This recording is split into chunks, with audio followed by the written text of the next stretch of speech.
This is the second part of the corruption,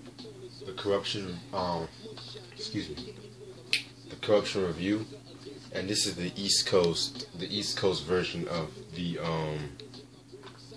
East Coast version of the CD. Okay. The first song I'm actually about to do. It's the first song to see. It's a setup. Pretty dope song. I love Kurupt on that song. He's just going crazy, lyrical. He's like a lyrical monster on this song right there. Track number 2, Light Shit Up, featuring Buckshot. Buckshot, in my opinion, wow.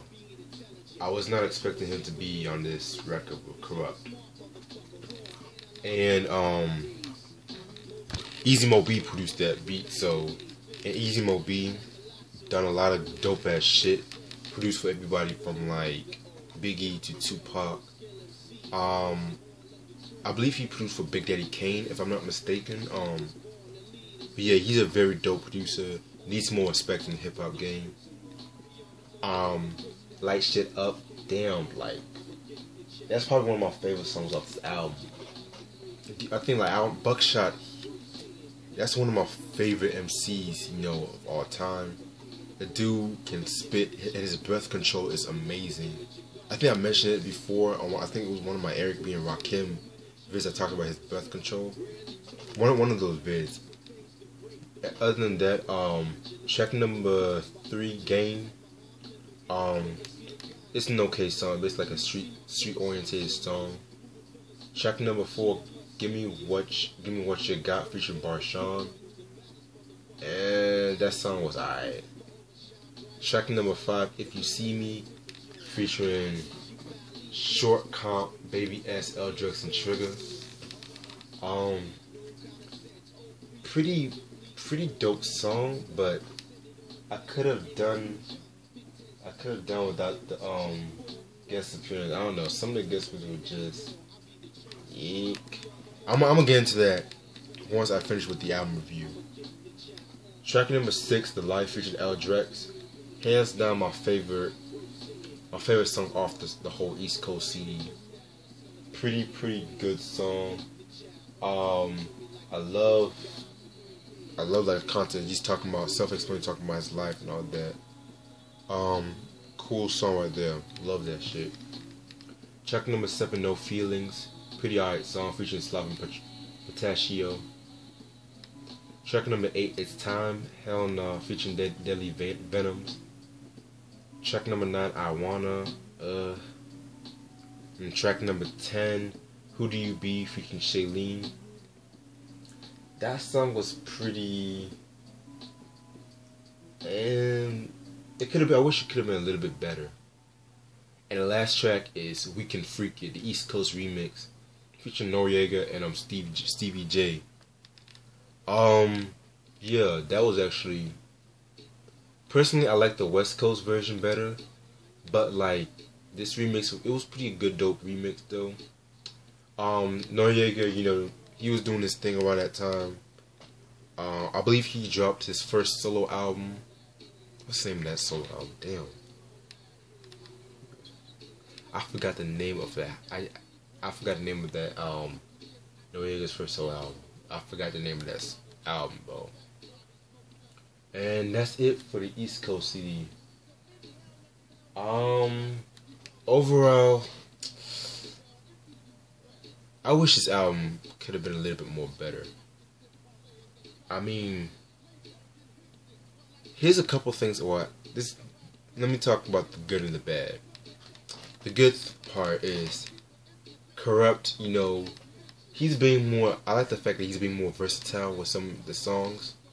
Like, he might have a club banger, he might have like the gangster oriented tracks, he might have the street songs, you know. And that's one thing an MC does, like, he evolves though. But the things that got me about the album is like the guest appearances though. Like, there were way too many guest appearances on this album. And I kind of feel like, especially this is coming from your first solo album and you want to break free from Death Row, it's not like a really good look to have like a lot of guest appearances, because it proves to people that you cannot really hold an album on your own. And that's basically what I got from that. Also, what else about this album? Some of the songs were way too long though. Like, I kind of feel like a lot of these songs were like, majority of these songs about 5 to 6 minutes, and I wish it didn't really need to be that long. What else about this album? I guess he tried. I think he tried so hard to be different, you know, because like he tried to combine like the West and the East Coast together, and this is like you gotta remember this album was released like, I think after like the East Coast West Coast beef, and so with that like being said, Death Row Records was like coming right out, you know. Death Row and Bad Boy was coming straight out of like the East Coast West Coast beef, and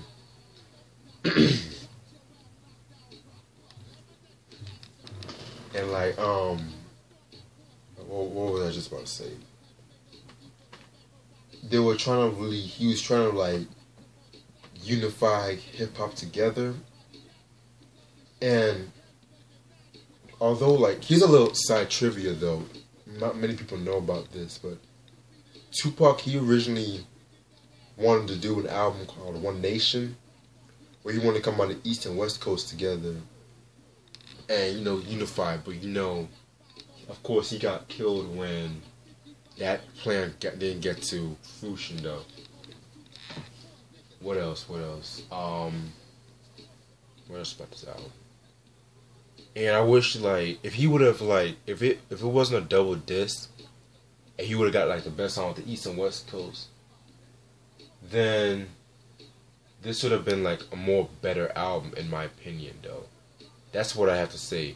And, personally, I think that his second album, The Streets Is the Mother, was a way more focused album. Although it did have a lot of guest appearances on that album, and I need to get my hands on that album one day. It was still almost a better album, and he really got his shit together with that. So personally, would I recommend this album? I mean,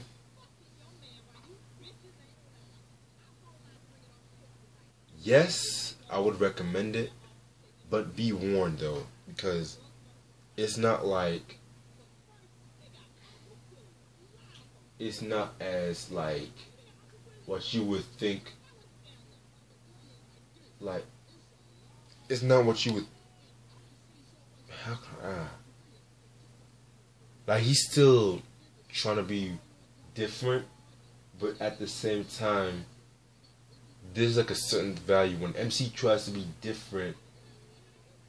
He wants to break away from like the like what he was known for, and so that's why like. But still, like, keep intact with your roots. That's what I'm trying to say. Still keep intact with your roots. If you guys know what I'm trying to say, though. But other than that, Kuruption, 1998. That was a Everett Harden. Thanks for requesting me to do that album. Yeah. And that's all the time I have. Stay tuned for more stuff. Peace.